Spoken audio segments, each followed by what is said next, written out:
Welcome to Abhirup classes. আমি অভিষেক।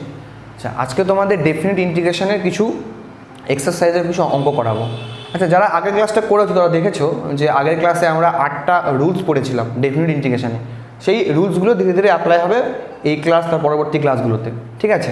তো definite ইন্টিগ্রেশনের সেই 8টা রুল যে শিখেছিলাম তারই একটা অঙ্ক হচ্ছে ইন্টিগ্রেশন -π/2 থেকে π/2 mod of sin x dx।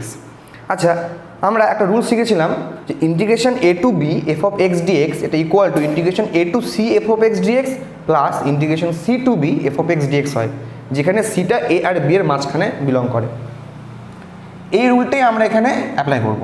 দেখো, আচ্ছা, ইন্টিগ্রেশন -π/2 থেকে π/2 mod of sin x dx এটাকে আমরা করার জন্য প্রথমে আমরা কি করছি, প্রথমে আমরা মডটাকে ব্রেক করছি। দেখো মড কী করে ব্রেক করি, আমরা কী করে মডটা ব্রেক করছি। দেখো mod of sin x equal to, আচ্ছা মড কী করে ব্রেক করতে হয় সেটা আমরা আগের ক্লাসগুলোতে শিখিয়ে দিয়েছিলাম, তো সেই বুঝতে না পারলে সেই ভিডিওগুলো দেখে নিও।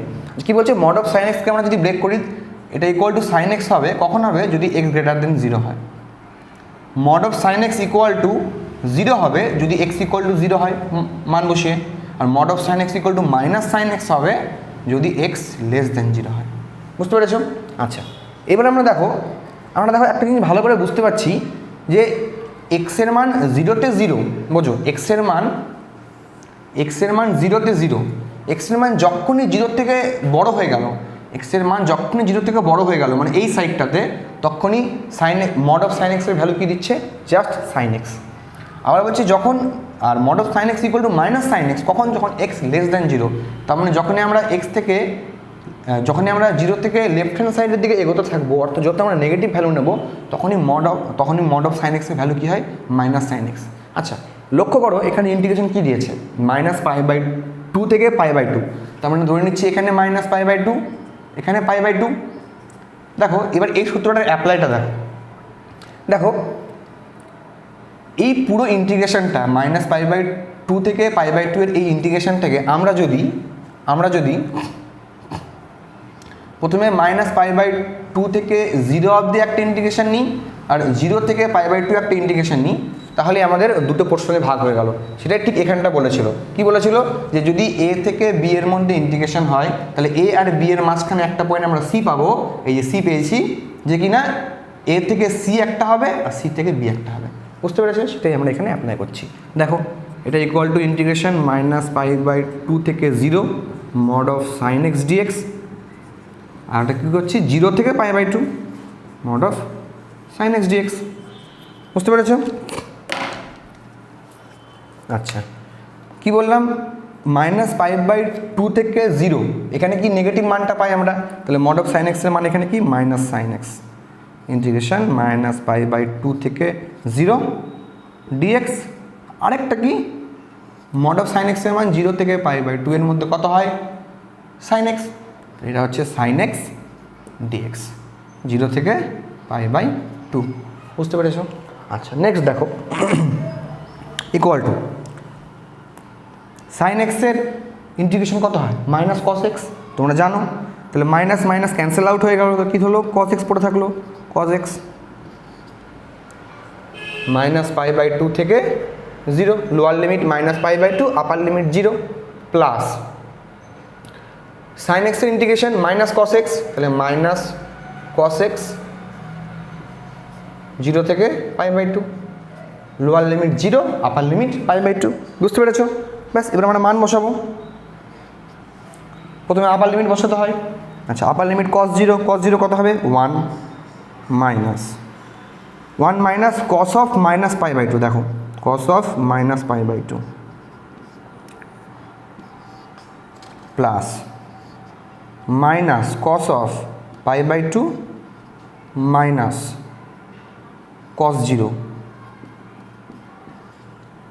কত হচ্ছে 1 মাইনাস, দেখো আমরা কি জানি, আমরা জানি cos of -x equal to cos x, তাহলে cos of -π/2 মানে cos π/2, তো cos π/2 মান কত, cos π/2 মান 0 প্লাস cos π/2 মান কত 0 মাইনাস cos 0 মান কত 1।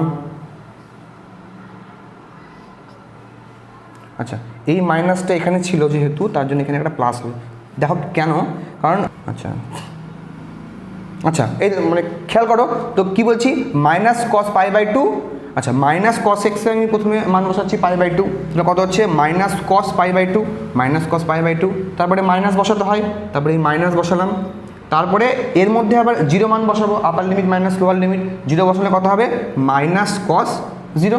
বুঝতে পেরেছো, এই মাইনাসটা ছিল আপার লিমিট মাইনাস লোয়ার লিমিটের মাইনাস, আর এই মাইনাসটা হচ্ছে ফাংশনের মাইনাস। বুঝতে পেরেছো, তাহলে কী হচ্ছে মাইনাস মাইনাস এখানে প্লাস হচ্ছে, তাহলে কত হচ্ছে 1 + 1 মানে 2। বুঝতে পেরেছো, এই হচ্ছে আমাদের integration minus pi by two থেকে পাই বাই টু এর মধ্যে mod of sine x dx এর মান। আচ্ছা এরপরে আমরা নেক্সট অঙ্কে আসছি।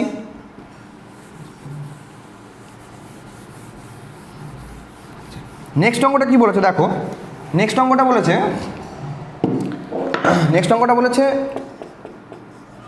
Integration 1 to 3 mod of x minus 2 dx। ঠিক আছে, আচ্ছা এখানেও ঠিক একই রকমভাবে আমরা মডটাকে ব্রেক করব। মড ফাংশন এখানে, আচ্ছা মড এখানে কি x minus 2, এটাকেও আমরা ব্রেক করব।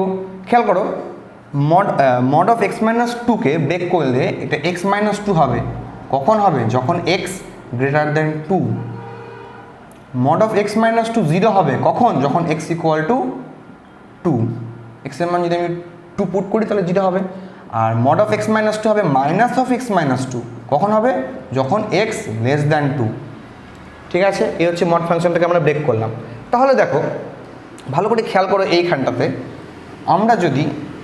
আমরা যদি এই হচ্ছে 0 এই হচ্ছে 2, কি বলছি খেয়াল করো 2 এর থেকেও যখন আমরা বড় মান নিচ্ছি, যখন আমরা গ্রেটার দ্যান 2 নিচ্ছি, যখন আমরা 2 এর থেকে বড় মান নিচ্ছি তখন মড এক্সের ফাংশনটা কি দিচ্ছে x minus 2।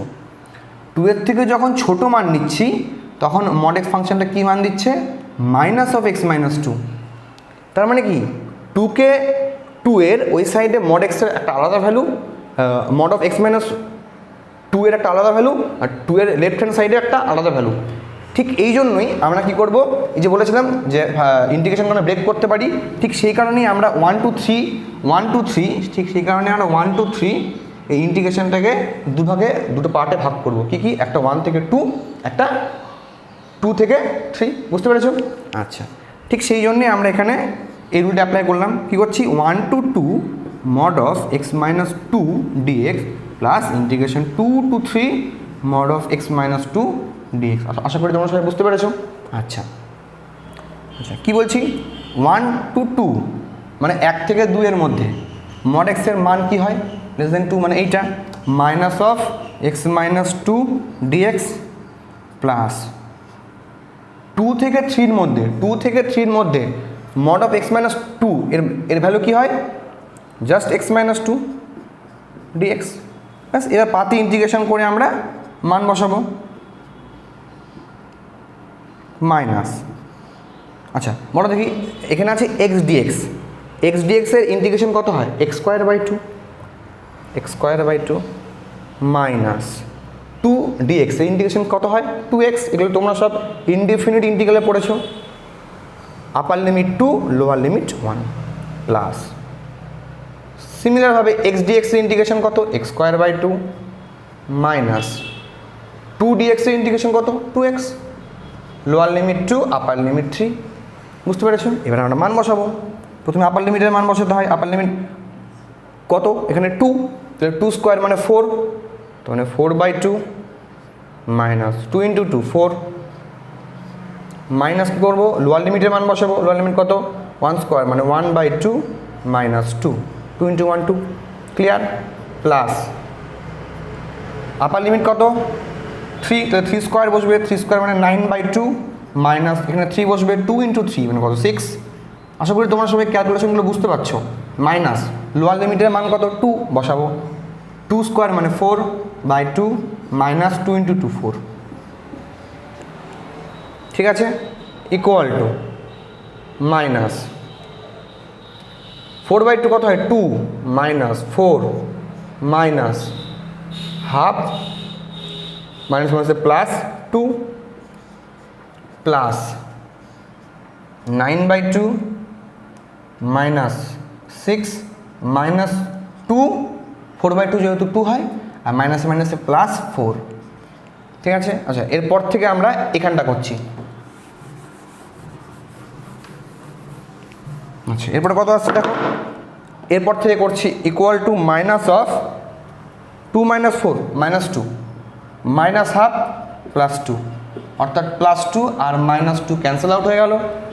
আচ্ছা, প্লাস 9/2 -6 -2 কত হয় -8 +4 মানে -4, ঠিক আছে। কত হচ্ছে, কত হচ্ছে তাহলে,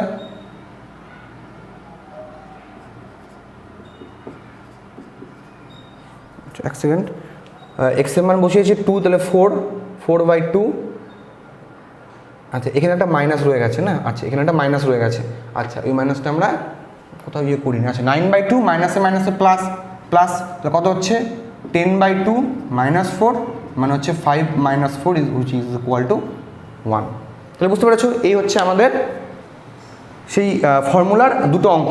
কোন ফর্মুলাটা, যে integration a to b f(x) dx, এটা ইকুয়াল টু কত হয়, integration a to c f(x) dx plus integration c to b f(x) dx।